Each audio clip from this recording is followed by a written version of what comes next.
فرش التراب يضمني.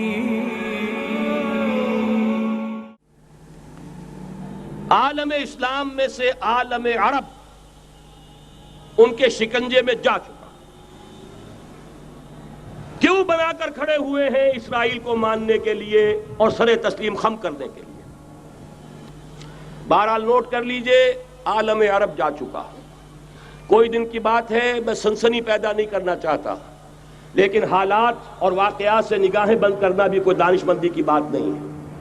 یہ ایودھیا کی مسجد شہید کی گئی، ابھی یہ ایک بہت بڑا مزار جو ہے شہید کیا گیا، اور اس کے ساتھ کئی مسجدیں شہید کی گئی. یہ سب کیا ہے؟ یہ مسلمانوں کی نفس دیکھی جا رہی ہے کہ کوئی غیرت اور حمیت نام کی کوئی شے باقی ہے. جیسے علامہ اقبال نے وہ نظم لکھی تھی عبد القادر روہیلا بڑا ظالم جفاجو کینہ پرور تھا، لیکن یہ کہ اس نے جو ایک ٹیسٹ لیا تھا کہ وہ جو عورتیں ہیں تیموری خاندان کی، ان میں کوئی رمق رہ گئی ہے؟ معلوم ہوا کہ نہیں، کہ غیرت نام تھا جس کا گئی تیمور کے گھر سے، ختم، غیرت نکل گئی. اسی طرح ایودھیا کی مسجد، اب چرار شریف، اور یہ کوئی دن کی بات ہے کہ اب مسجد اقصیٰ کا نمبر آیا کہ آیا. اس کے لیے پوری تیاریاں ہو چکی ہیں.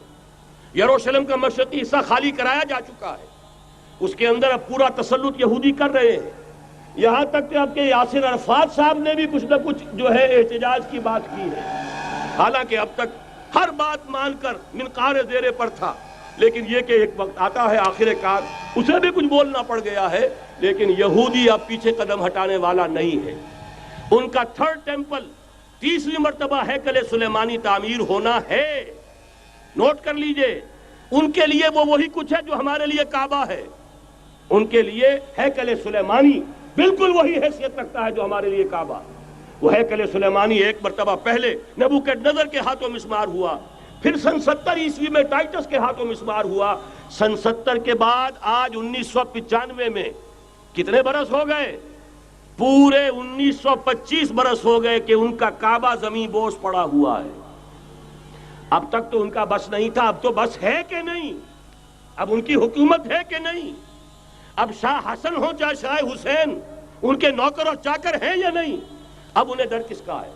لہذا کوئی دن کی بات ہے مسجد اقصیٰ شہید ہوگی اور ٹیمپل کی تعمیر شروع ہوگی. یہ تو بہرحال ایک نقشہ ہے. اگلا نقشہ آپ کو بتانا چاہتا ہوں، ایک دوسری تصویر ہے.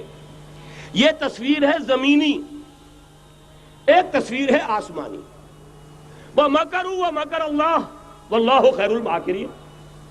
انہوں نے اپنی سی تدبیریں کی، اللہ نے اپنی تدبیر کی، اور ظاہر بات ہے اللہ کی تدبیر سے بہتر تدبیر کس کی ہوگی؟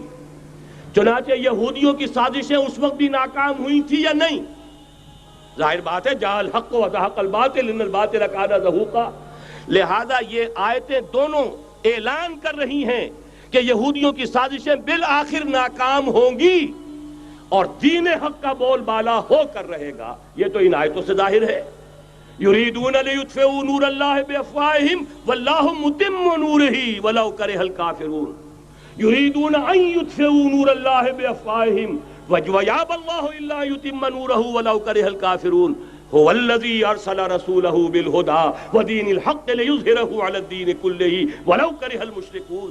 اللہ نے تو بھیجا ہی ہے اپنے رسول کو اس فیصلے کے ساتھ اور یہ ذمہ داری اور مشن دے کر کہ جو دین حق آپ کو دے کر بھیجا جا رہا ہے اسے غالب کیجئے، نافذ کیجئے، قائم کیجئے. اس مشن کے ساتھ بھیجا جا رہا ہے.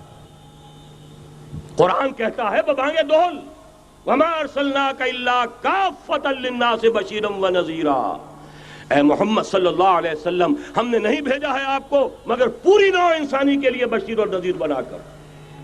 تو جان لیجئے کہ یہ مقصد بعثت محمدی صلی اللہ علیہ وسلم بتمام و کمال اس وقت پورا ہوگا جب کل عالم انسانیت پر، کل روح ارضی پر اللہ کا دین اسی طرح غالب ہو جائے گا جس طرح کہ محمد رسول اللہ والذین معہ صلی اللہ علیہ وسلم ورضی اللہ تعالی عنہم اجمعین، ان کے ہاتھوں سے، ان کے ایثار سے، ان کی قربانیوں سے، جن کا نقشہ آپ کے سامنے مولانا کھینچ چکے ہیں، ان کی احسار، ان کی قربانیاں، ان کی محنت، ان کی جفاکشی، ان کی سرفروشی، ان کے جان تن من دھن لگا دینے کے نتیجے میں جیسے اس وقت غالب ہوا تھا، کل روئے ارضی پر غالب ہوگا، تب کہیں جا کر مقصد بعثت محمدی مکمل ہوگا۔ یہی وجہ ہے اقبال نے کہا تھا وقت فرصت ہے کہاں، کام ابھی باقی ہے، نور توحید کا اتمام ابھی باقی ہے۔ لیکن ساتھ ہی خوشخبری بھی دی تھی، یہ چمن معمور ہوگا نغمہ توحید سے، آئے گا وہ دور، یہ چمن معمور ہوگا نغمہ توحید سے، لازماً آ کر رہے گا۔